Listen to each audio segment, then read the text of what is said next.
Welcome to Baba academy online education digital class.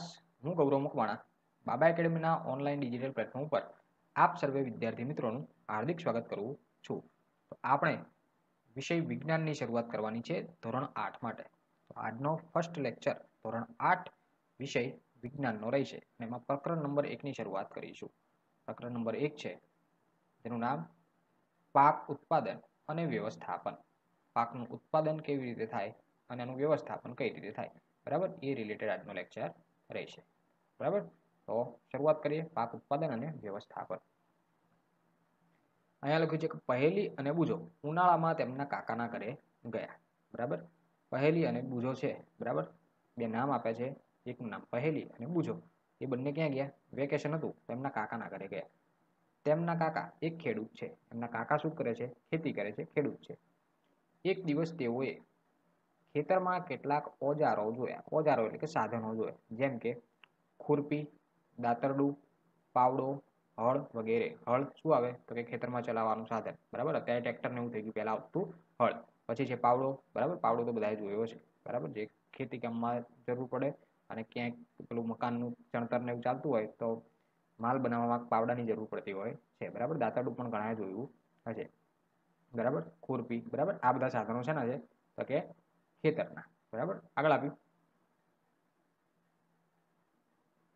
અહીંયા લખ્યું છે કે હું જાણવા માંગુ છું કે આપણે આ ઓજારો નો ઉપયોગ ક્યાં અને કેવી રીતે કરી શકીએ છીએ, બરાબર. અહીંયા શું કહેવા માંગે છે કે મારે એવું જાણવું છે કે આ જે બધા ઓજારો છે એના ઉપયોગો ક્યાં અને કેવી રીતે આપણે કરી શકીએ છીએ.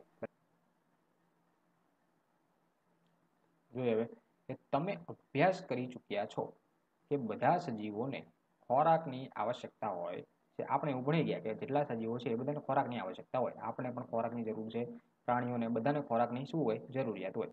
વનસ્પતિ પોતાનો ખોરાક જાતે બનાવે છે, બરાબર. વનસ્પતિ પોતાનો ખોરાક જાતે બનાવે છે, બરાબર, એ આપણને ખબર છે. કેવી રીતે બનાવે? તો કે પ્રકાશ સંશ્લેષણની ક્રિયા થાય. તો કે સાહેબ આપણે જાતે બનાવીએ? આપણે નથી બનાવતા જાતે. વનસ્પતિ બનાવે પછી એનો ઉપયોગ આપણે કરીએ, આપણે પરોક્ષ રીતે કરીએ છે, બરાબર. આપણે ખુદ કંઈ જાતે બનાવતા નથી, બરાબર. વનસ્પતિ કઈ રીતે બનાવે? તો કે વનસ્પતિ જે છે પ્રકાશ સંશ્લેષણની ક્રિયા દ્વારા પહેલા તો જમીનમાંથી પાણીનું શોષણ કરશે, બરાબર. પ્રકાશ સંશ્લેષણની ક્રિયા દ્વારા પછી શું થશે? એની અંદર ખોરાક, જેમ કે લીમડાની વાત કરીએ તો લીમડાની અંદર લીંબોળીઓ આવે, બરાબર. લીંબોળીઓ જોઈએ છે તમે, બરાબર. એ બધું આવે તો એ શું? પોતાનો ખોરાક થયો. શું તમને યાદ છે કે લીલી વનસ્પતિ પોતાના ખોરાકનું સંશ્લેષણ કેવી રીતે કરે છે? જે લીલી વનસ્પતિ છે પોતાનો ખોરાકનું સંશ્લેષણ, એનું ગ્રહણ કઈ રીતે કરે છે? તો કે મનુષ્ય સહિતના બધા જ પ્રાણીઓ પોતાનો ખોરાક જાતે જ બનાવવામાં અસમર્થ છે, બરાબર. અહીંયા લખી નાખ્યું, જો અસમર્થ છે, બરાબર. વનસ્પતિ જે છે એ જ પોતાનો ખોરાક જાતે બનાવે છે, બાકી એની સિવાયના વનસ્પતિ છે એ જ એનો ખોરાક જાતે બનાવે છે, બાકી એની સિવાયનો કોઈ પણ સજીવ છે એ પોતાનો ખોરાક જાતે બનાવતા નથી, એટલે કે અસમર્થ છે. તો પ્રાણીઓ તેમનો ખોરાક ક્યાંથી મેળવે છે? જે પ્રાણીઓ છે એ તેમનો ખોરાક ક્યાંથી મેળવે છે? પરંતુ આપણે આ ખોરાક શા માટે ખાઈએ છીએ, બરાબર? આપણે ખોરાક ખાઈએ છીએ, બરાબર, એ બધી વસ્તુ બરાબર, પણ શું કામ ખાઈએ છીએ? તમે જાણો છો કે સજીવો પોતાનો ખોરાક પ્રાપ્ત શક્તિ એટલે કે ઉર્જાની મદદથી વિવિધ શારીરિક ક્રિયાઓ જેવી કે પાચન, શ્વસન અને ઉત્સર્જન કરે છે, બરાબર. શું કહેવા માંગે છે કે તમે જાણો છો કે સજીવો ખોરાકમાંથી પ્રાપ્ત ઉર્જાની મદદથી જે ઉર્જા મળે છે એની શું કામ? તો કે શારીરિક ક્રિયાઓ, બરાબર. હલન ચલન કરવું, કંઈ કામ કરવું, બરાબર. આપણે કંઈ સવારમાં ચા ના આપી દઈએ તો કે મગજ નહીં ચાલતું, બરાબર, એવું હોય નહીં, બરાબર. એટલે કે પાચન, બરાબર, ખોરાકનું શું થાય શરીરમાં? પાચન. શ્વસન એટલે કે આપણે જે શ્વસન કરીએ છીએ, અને ઉત્સર્જન, શરીરમાં ટોટલી ખોરાક પચી જાય પછી એનું ઉત્સર્જન કરીએ છીએ, બરાબર. ઉત્સર્જન એટલે કે બહાર કાઢીએ છીએ, નકામો કચરો હોય તે. આપણે ખોરાક વનસ્પતિ અથવા તો પ્રાણી કે બંનેમાંથી પ્રાપ્ત કરીએ છીએ. જે આપણે જે મનુષ્ય છે એ ખોરાક ક્યાંથી પ્રાપ્ત કરીએ? તો કે વનસ્પતિ અથવા તો પ્રાણી બંનેમાંથી પ્રાપ્ત કરી શકીએ છીએ, બરાબર. જે મનુષ્ય છે એ ખોરાક ક્યાંથી પ્રાપ્ત કરી શકે? તો કે પ્રાણીઓ હોય અથવા તો વનસ્પતિ, બંનેમાંથી પ્રાપ્ત કરી શકે છે. અમુક માંસાહારી હોય, અમુક મિશ્રાહારી હોય, અમુક તો શાકાહારી હોય, બરાબર, એ રીતે હોય છે.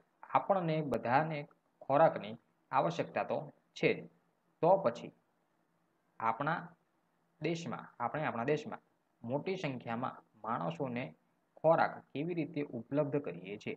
અમુકને પ્રશ્ન થતો હોય, શું પ્રશ્ન થાય? કે આપણને બધાને શું હોય છે? ખોરાકની આવશ્યકતા તો હોય જ છે. તો પછી શું કીધું કે આપણે આપણા દેશમાં મોટી સંખ્યામાં માણસોને ખોરાક કેવી રીતે ઉપલબ્ધ એટલે કે એમને પહોંચાડી શકીએ છે, ઉપલબ્ધ થઈ શકે છે. બરાબર, તો એવો પ્રશ્ન પૂછો અથવા તો પહેલીને થયેલો છે. બરાબર, જોઈએ આગળ. ચાલો, ખોરાકનું મોટા પાયે ઉત્પાદન કરવું આવશ્યક છે. બરાબર, આવો પણ પ્રશ્ન થયો બુજો પહેલીને. બરાબર, આ જે ફોટો છે એ કોનો છે? બુજોનો કે પહેલીનો? એ મને ખબર નથી, હવે તમે નક્કી કરજો. આ ભાઈ બુજો અને આ બેન છે પહેલી બેન. બરાબર, બંનેને પ્રશ્ન આવા થાય છે, તમારે શાંતિથી જોવાના, સાંભળવાના અને એનો જવાબ ગોતવાનો. ચાલો, એક વિશાળ જન સમુદાયને ખોરાક પ્રાપ્ત કરવા માટે તેનું નિયમિત ઉત્પાદન, યોગ્ય વ્યવસ્થાપન અને વિતરણ આવશ્યક છે. બરાબર, શું કહેવા માંગે છે કે એક વિશાળ જન સમુદાય ખોરાક પ્રાપ્ત કરાવવા માટે તેનું નિયમિત ઉત્પાદન, યોગ્ય વ્યવસ્થાપન અને વિતરણ જે કરવું એ આવશ્યક હોય છે. બરાબર, તો જ આખા ભારત દેશમાં કેટલી સંખ્યા છે, બરાબર, એને ખોરાક આપણે પહોંચાડવો હોય તો જ પહોંચાડી શકીએ. એનું એક વ્યવસ્થાપન હોવું જોઈએ. વ્યવસ્થાપનમાં શું શું આવે છે?